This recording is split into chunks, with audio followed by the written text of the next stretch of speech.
Frédéric Massat, comme Arnaud de Battistel, le label montagne peut être aussi évoqué. Oui, effectivement, merci de me tendre la perche, mais il va de soi que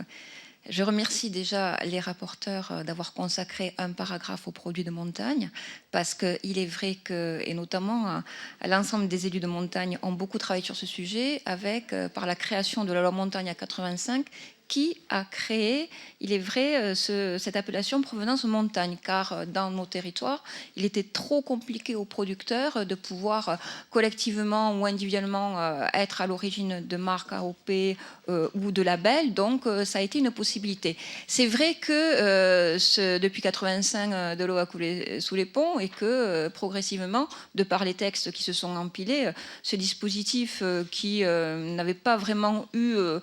une réalité concrète sur le terrain, ou du moins une efficacité, a été modifiée notamment dernièrement par un règlement européen. Mais quoi qu'il en soit, merci déjà d'avoir accepté la contribution des élus de la montagne à vos travaux, et je me réjouis aussi de voir qu'un certain nombre de propositions coïncident avec les vôtres. Et notamment, permettez-moi juste de partager avec vous, et je pense l'ensemble des personnes qui se sont exprimées, du moins certaines, le fait qu'aujourd'hui, au regard du nombre important de signes, de manifestations, de bannières, le consommateur s'y perd et même les producteurs s'y perdent. Et donc ce souci de rationalisation dont vous pointez la nécessité de faire un travail là-dessus, pour moi il est indispensable, parce que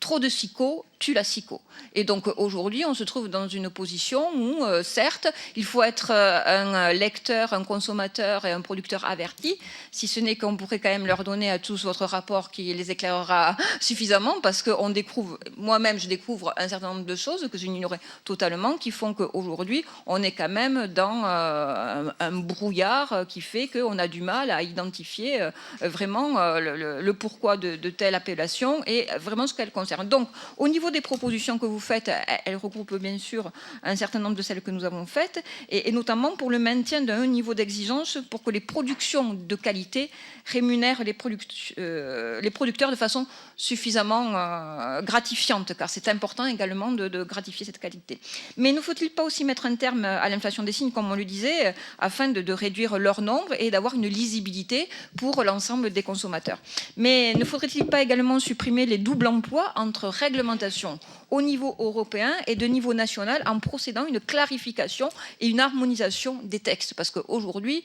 comme dans bien des domaines, ce n'est pas uniquement le seul, on arrive à un certain nombre de millefeuilles, d'empilements de réglementations qui sont difficilement applicables. Ne pourrait-on pas réglementer plus sévèrement l'étiquetage également, en interdisant, si possible, toute autre mention que celle reconnue par une réglementation spécifique? Parce qu'aujourd'hui, on a des étiquetages qui s'empilent, qui certes n'ont peut-être pas... alors on a vu qu'il y a eu quand même un contentieux avec une grande marque, que je ne citerai pas, récemment, et qui a abouti, me semble-t-il, à une solution, mais avec des menaces quand même qui étaient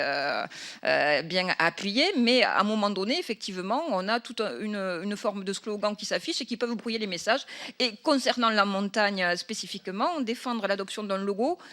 concernant la montagne, si possible européen, permettant d'identifier visiblement les produits de montagne, parce qu'aujourd'hui, ça n'existe pas. Je vous remercie.